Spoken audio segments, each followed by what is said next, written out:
I had the pleasure and honor of receiving the leadership of the Queen Mothers Association in the country. They were led by the president of the association, the Queen Mother of the Afenyo traditional area. As a result of that, I did not observe the early part of the proceedings of the appointment committee. This morning, my attention was drawn to a few things. And I've come to deliver an apology on behalf of the Parliament of the Republic of Ghana to their lordships and leaderships, the members of the judiciary who were present during the proceedings of the Appointments Committee held for the vetting of the nominee for the office of Chief Justice. Honorable members, this, as I mentioned, was brought to my attention, and they referred to certain comments and conduct of some honorable members during the said proceedings, which may have appeared discourteous or disrespectful to the distinguished members of the judiciary in attendance. Such conduct, though not representative of the collective will of Parliament, is regrettable and inconsistent with the decorum expected of members under the standing orders of the Parliament of Ghana. Honorable members, the standing orders enjoins members to maintain order and decorum in the House and in committee, and to refrain from the use of offensive, insulting, or unbecoming language. In particular, Order 123, Rule 3, cautions members against imputing improper motives or using words that are disrespectful or likely to cause offense. The standing orders serve as a reminder that our proceedings must always reflect the dignity and integrity of Parliament as a key organ of state. As Speaker, I wish to reaffirm Parliament's unwavering respect for the judiciary as a co-equal arm of government under Article 125, Clause 1 of the 1992 Constitution, which vests the judiciary power of Ghana in the judiciary. The judiciary is independent of control or direction from any person or authority. The doctrine of separation of powers requires that all three arms of government, the executive, legislature, and judiciary, relate to one another with mutual respect and restraint. Consequently, I have directed the leadership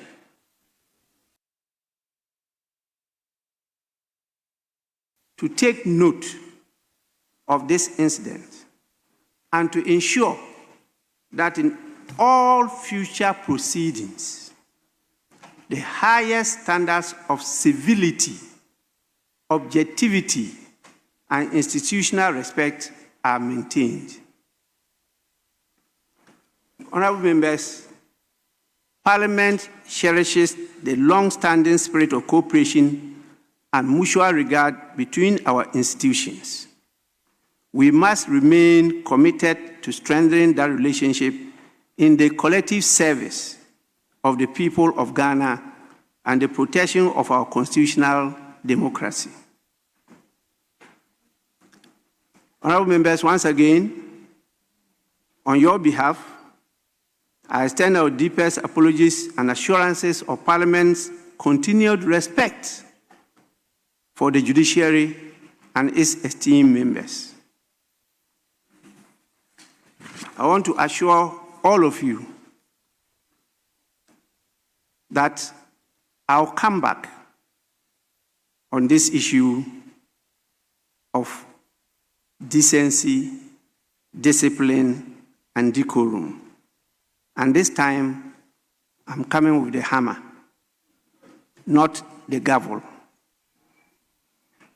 I thank you for your attention.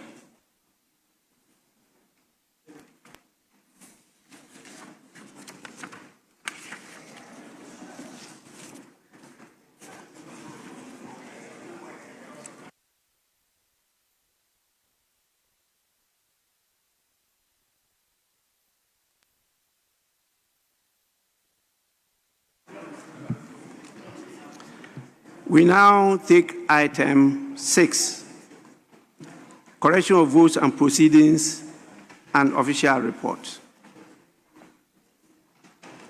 Honorable members, we'll start with the correction of votes and proceedings of Friday, 7th November 2025, page 1.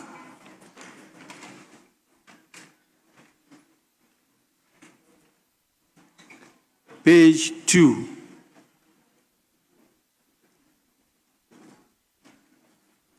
Page 3.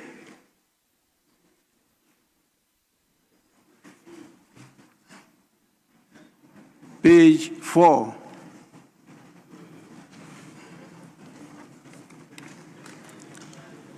Page 5.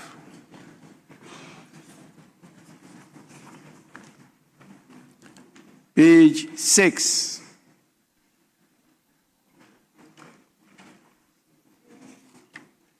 Page 7.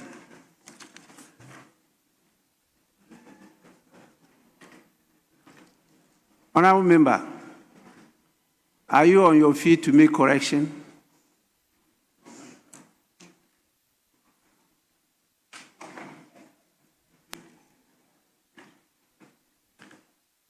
Page 7.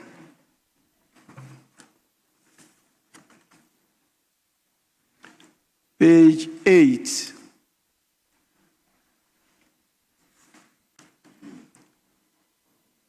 Page 9.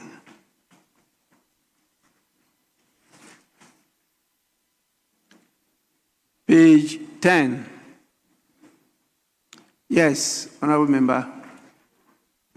Speaker, I'm extremely grateful. Speaker, item 11, page 10, Roman numeral 1. The third line, that's A, not available. After the word available, we should insert the word in before there. Then again, the amendment advertised in the name of the committee chairman by my colleague Edem Agbana. The next name, which is Isaac Boamanyako. Boamanyako is a hyphenated name. So if that could also be corrected. Thank you.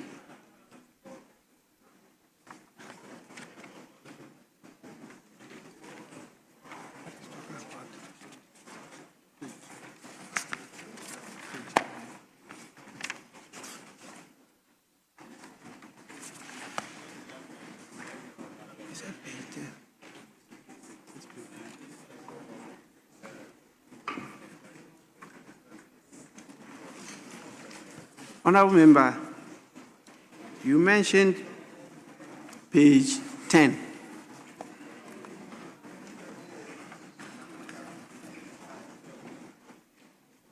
And you said item 11.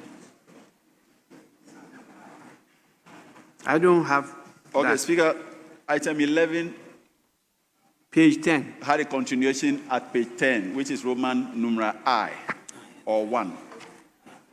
Also, page 9, item 11, which continues at page 10. That's what you are referring to. I'm properly guided, Speaker, exactly so. Okay.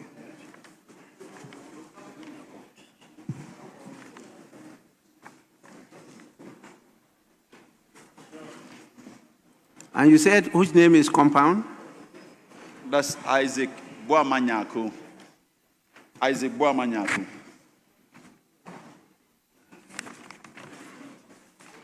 Thank you so much. You're welcome, sir. Yes.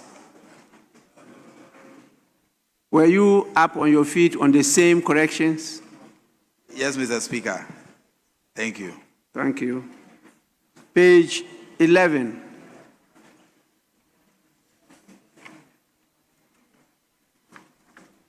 Page 12. Yes, Honorable. Mr. Speaker, sorry about that. I have one on page 13, not 12 rather. So So we 12 move now to is page 13. 13. That's 13 under motion. Under motion that this honorable house do now adjourn. We should insert house after honorable. Thank you, Mr. Speaker. Yes, table office, omission of house. Kindly take note. Yes. Mr. Speaker, page 13, as I would reckon, there was supposed to be an amendment captured. That amendment was proposed by me and it was carried. And that's all captured in the order paper. I'm just wondering, seeking your guidance, whether that being contained in the official report suffices or should find expression in the order paper, because it was a substantive amendment for a deletion of a certain provision of the bill. And specifically, Mr. Speaker, the proposed amendment was to delete C from clause 5 of the proposed bill. I understand it to be part of the official report, but because we are capturing key events and it has to do with amendments and the order paper captures amendment, I'm just seeking your guidance whether or not being contained in the official report suffices or it should find expression in the order paper. Thank you, Mr. Speaker. It should find expression in the votes and proceedings. Yes. Yes, so if that actually happened yesterday, table office kindly capture the amendment, and whether it was carried, you'd say so, and whether it was negated, you also state so. Kindly take note. Honorable members, page 13 is the last page. And so in the absence